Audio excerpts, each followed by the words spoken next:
Hello friends, welcome back to Shashi Vantasala. ఈరోజు వీడియోలో కారపూసని ఎలా ప్రిపేర్ చేసుకోవాలో చూపించబోతున్నానండి. ఇది ఎక్కువ రోజులు నిల్వ ఉండేలాగా క్రిస్పీగా టేస్టీగా ఓన్లీ ఒక్క బియ్య పిండితోని మాత్రమే ఈ కారపూసని ప్రిపేర్ చేసుకుంటున్నామండి. మరి ఈ టేస్టీ సింపుల్ కారపూసని ఎలా ప్రిపేర్ చేసుకోవాలో వీడియోలోకి వెళ్ళి చూసేయండి. ముందుగా స్టవ్ పైన 2 లీటర్ల వాటర్ని పెట్టుకోవాలి. పెట్టుకున్న తర్వాత ఇందులో రుచికి సరిపడినంత సాల్ట్ వేసుకోవాలి. ఈ సాల్ట్ అంతా పూర్తిగా కరిగే వరకు కరిగించుకోవాలి. కరిగిన తర్వాత సాల్ట్ ఒకసారి సరిపోయిందా లేదో చెక్ చేసుకోవాలండి.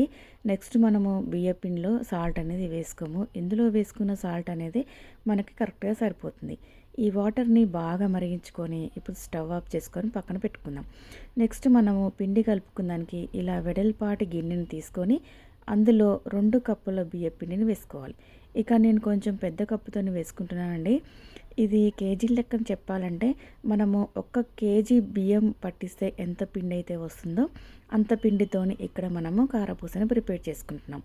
ఇందులో అరకప్పు నువ్వులు, అలాగే 2 టేబుల్ స్పూన్స్ వాముని వేసుకోవాలి.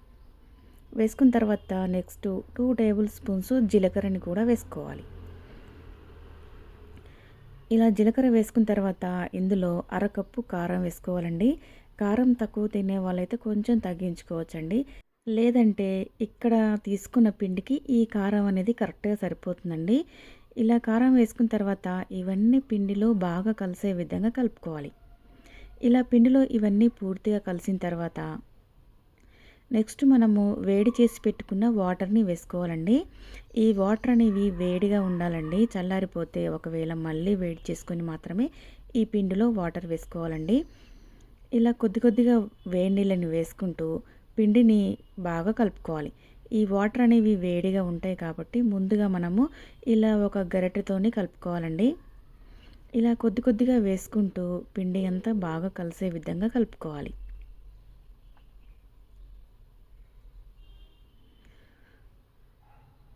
ఇక్కడ మనము స్పూన్తో కలుపుకుంటున్నాం కాబట్టి మనకి ఈ పిండిలో వాటర్ సరిపోలేదు అనిపిస్తుందండి.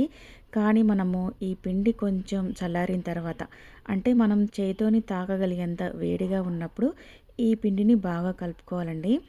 అలా అయితే మనకి ఇందులో వేసుకున్న వాటర్ అనేవి కరెక్ట్గా సరిపోతాయండి. ఒకవేళ మీకు సరిపోలేదు అనుకుంటే మళ్ళీ కొంచెం కొంచెంగా వాటర్ని యాడ్ చేసుకుంటూ పిండిని బాగా కలుపుకోవాలి. ఈ పిండిలో వేడి నీళ్ళని మాత్రమే వేసుకోవాలండి. చల్లటి వాటర్ అస్సలు వేసుకోవద్దు. నెక్స్ట్ మనం ఇక్కడ నేను పిండి అంతా పూర్తిగా కలిపిన తర్వాత చూపిస్తున్నాను చూడండి. పిండి కన్సిస్టెన్సీ అనేది ఈ విధంగా ఉండాలండి. పిండి లూజ్గా ఉంటే మనకి కారపూస చేసుకునేటప్పుడు ఆయిల్ అనేది ఎక్కువగా పీల్చుకుంటుందండి. లేదంటే పిండి గట్టిగా ఉన్నట్లయితే మనము మురుకుల గొట్టంలో పెట్టి కారపూసను ఒత్తుకునేటప్పుడు చాలా కష్టంగా అనిపిస్తుందండి. పిండిని కలుపుకున్న తర్వాత ఇక్కడ నేను తీసుకున్న వాటర్ అనేవి పర్ఫెక్ట్గా సరిపోయాయండి. మనకి వాటర్ అనేవి ఏమీ మిగలలేదు. నెక్స్ట్ మనము మురుకుల గొట్టం తీసుకొని అందులో మీడియం సైజులో ఉన్న హోల్స్ ఉన్న బిళ్ళని పెట్టుకోవాలండి. పెట్టుకున్న తర్వాత ఇందులోకి ఇప్పుడు మనము పిండిని పెట్టుకోవాలి.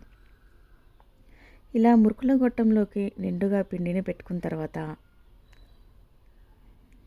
ఇప్పుడు దీన్ని క్లోజ్ చేసేసుకుందామండి. మురుకుల గొట్టంలోకి పిండిని పెట్టుకున్న తర్వాత ఇప్పుడు మనము చిన్న చిన్న కారపూస చుట్టలు తయారు చేసుకోవాలి అనుకుంటే ఒక చిన్న ప్లేట్ తీసుకొని దాంట్లోకి ఇలా కారపూస చుట్టల్ని ఒత్తుకోవాలి. ఇలా పిండిని చుట్టల్లాగా ఒత్తుకొని వీటిని తీసి ఇప్పుడు డీప్ ఫ్రైకి సరిపడినంత ఆయిల్ పెట్టుకొని ఆయిల్లోకి ఒక్కొక్క చుట్టని వేసుకోవాలి. అలాగే నెక్స్ట్ ఇంకొక చుట్టని ఎలా తయారు చేసుకోవాలో చూపిస్తాను చూడండి.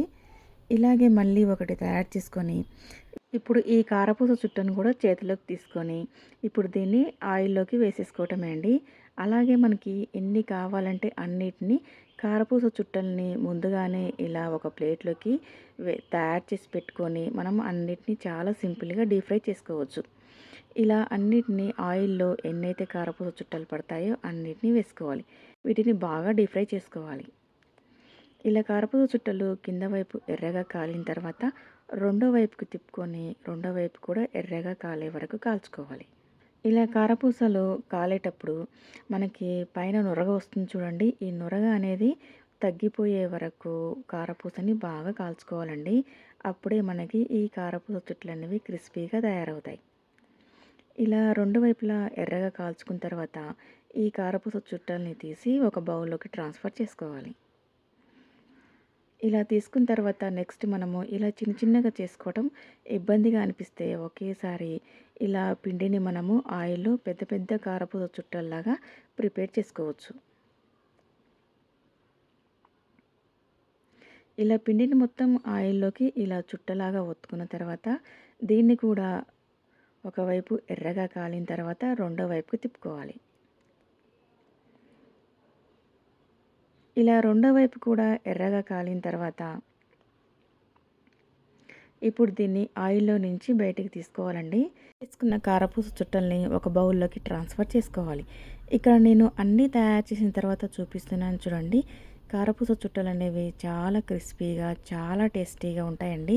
ఇక్కడ మనము ఎలాంటి పప్పుల పిండి వేయకుండా ఓన్లీ ఒక్క బియ్య పిండితోని మాత్రమే ఈ కారపూస చుట్టల్ని తయారు చేసుకున్నామండి. ఇవి చాలా టేస్టీగా ఉంటాయి. అదేవిధంగా ఎక్కువ రోజులు నిల్వ ఉంటాయండి. ఇవి మెత్తపడకుండా ఎక్కువ రోజులు క్రిస్పీగా ఉంటాయి. అంతేనండి, ఇలా బియ్య పిండితోని టేస్టీగా సింపుల్గా క్రిస్పీ కారపూసని ఎలా ప్రిపేర్ చేసుకోవాలో వీడియో చూసేశారు కదా. మరి మీకు ఈ వీడియో నచ్చితే తప్పకుండా లైక్ చేసి మీ ఫ్రెండ్స్కి రిలేటివ్స్కి షేర్ చేయండి. నా ఛానల్ని ఎవరైనా ఫస్ట్ టైం చూస్తున్నట్లయితే సబ్స్క్రైబ్ చేసుకోండి. మరి ఇలాంటి సింపుల్ టేస్టీ క్విక్ రెసిపీస్ కోసం శశి వంటశాల ఛానల్ని సబ్స్క్రైబ్ చేయండి. Thank you for watching.